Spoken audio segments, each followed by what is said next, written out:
All right, let's jump right in. Today, we're taking a seriously fascinating journey into the heart of the Himalayas, specifically to a region often called Devbhoomi, which translates to the land of the gods. Now, if you've ever wondered how spirituality, nature, and human society can just completely intertwine to form a single breathing ecosystem, well, you're in the right place.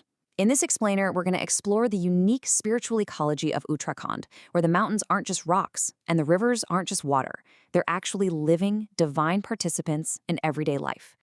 So, here is our roadmap for today. We're breaking this down into 5 parts. 1. Guardians of the Himalayas. 2. Festivals of the Earth. 3. Waking the Gods. 4. Layers of cultural identity. And we'll wrap up with 5. Harmony with nature. Let's get to it. Section 1.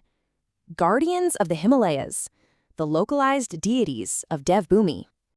Okay, so in Uttarakhand, you're probably going to hear the phrase 33 koti. And while some people translate this as 33 crore, traditional interpretations actually suggest it means 33 types, or just a massive multitude of deities residing in the region. But out of this huge, overarching pantheon, the most grounded and, honestly, the most immediately relevant one to everyday villagers is the Bhumyal Devta. The word Bhumi means land, and the Bhumyal Devta is basically the ultimate guardian of the village boundaries, the agriculture, and the forests.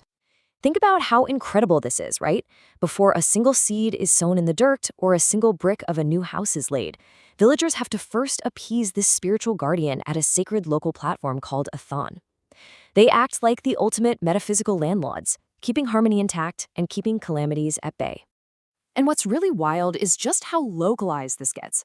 I mean, literally almost every valley, every village, and every tribe claims its own specific guardian. For example, over in Pauri Garhwal, the protector is known as Kondolia Devta. In Jagashwar, it's Jahakursam. In Almora, you've got the famous Golu Devta, who's actually highly revered as the god of justice. Up in the village of Rathal, they worship Someshwar Mahadev. And even down in the Terai region, tribes like the Tharu and Buksa worship the exact same concept, just under the names Bhumia or Boomsin. It really shows us that while the core idea of a land protector is universal across the whole region, the actual day-to-day relationship is deeply intimate, personal, and fiercely rooted in local geography. Moving on to Section 2, Festivals of the Earth, celebrating the land and harvest. Let's look at 2 totally distinct but equally amazing festivals that celebrate this bond with the land. First up, we have the Raman Festival, which goes down in the twin villages of Salur Dungra around the time of Baisakhi. This is a massive village-based agricultural celebration.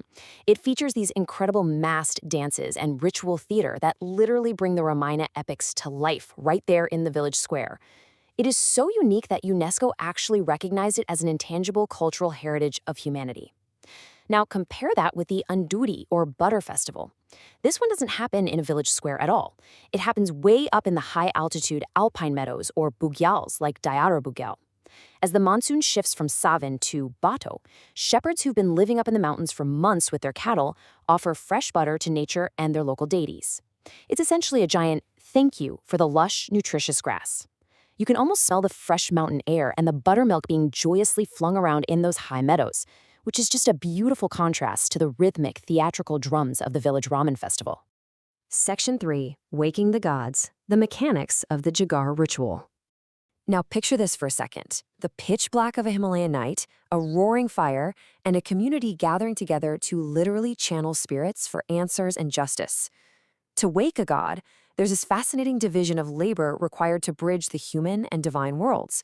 Actually, the word Jagar comes from a Sanskrit root meaning to wake. First off, you have the Jagaria. This is the lead singer. Think of them as the master of ceremonies. Using an hourglass-shaped drum called a hurka, the Jagaria sings these epic ballads, recounting the adventures of whichever specific god is being invoked. But here's the catch. The Jagaria doesn't host the god.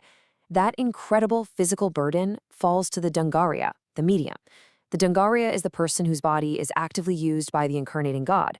So one person calls the spirit through music and rhythm, while the other provides the physical vessel to host it. And the shamanic steps of this ritual. They are intensely dynamic. It kicks off with Sanjawali, where all the gods are invoked and asked for assistance just to ensure the ritual is successful. Then comes Burtwai. This is where the Jagariya starts singing the specific ballads of the deity. The energy in the air starts to slowly rise. This builds right into the Asan, and this is where things get really wild. The beat of the hurka drum ramps up in speed and volume. The Dangrieri enters a frenzied trance as the deity completely takes over their body. Right at this absolute peak, we see the Guru Arti. This is a crucial moment where they seek the protection of Guru Gorakhnath, a revered figure who oversees the local pantheon, basically to keep the immense power of the ritual in check. Once the deity has addressed the community's problems or delivered justice, the energy finally settles into Danik Vichar, which is a calm period of contemplating the divine provider. And the whole thing concludes with Prastan, where the invoked gods depart and return to their heavenly abodes. Section 4. Layers of cultural identity, social structure, and hegemony. Now, we have to remember that culture doesn't exist in a vacuum, so it's important we look at the historical, social hierarchies that frame these traditions. Historically, the sources show a clear social hierarchy in Uttarakhand divided mainly into two categories, the Bid, representing the upper castes, and the Shilpakar, or Dome, representing the Dalit communities. For centuries, the region's heritage, culture, and traditions have predominantly been viewed and recorded through the lens of the dominant elite, the Bid. Because of this, the traditions, arts, and music of the lower castes were often marginalized or considered outside the boundaries of quote-unquote civilized culture by the upper strata. It's just a crucial reminder that these rich cultural practices, the music, the drumming, the rituals we just talked about, also serve as historical sites of identity formation and social dominance. Understanding this dichotomy just gives us a much more complete, grounded picture of the region's complex realities. Finally, Section 5, Harmony with Nature, the ultimate takeaway. There's this one core philosophy that just absolutely nails the essence of Devbhoomi. It goes, the people here never clash with nature. Rather, they live in harmonious coexistence with it, willingly making concessions when needed. I mean, that beautifully encapsulates the spiritual ecology of Uttarakhand, right? The gods, the people, and the earth are intrinsically tied together. When you worship the land as a guardian deity, as a Bhumyal Devta, you don't destroy it. When you truly believe the mountain meadows bless your cattle, you celebrate by giving back the first fresh butter of the season. So, as we wrap up this explainer, I want to leave you with something to really chew on. If our modern society viewed nature as a living, breathing community partner to be appeased, just like the Bhumyal Devta or the spirits invoked during a jagar, rather than just a dead resource to be extracted, how would our world change? Honestly, how would your daily life change? The spiritual ecology of the Himalayas shows us that human progress and nature absolutely do not have to be enemies. They can be partners. Keep learning, and we'll catch you in the next one.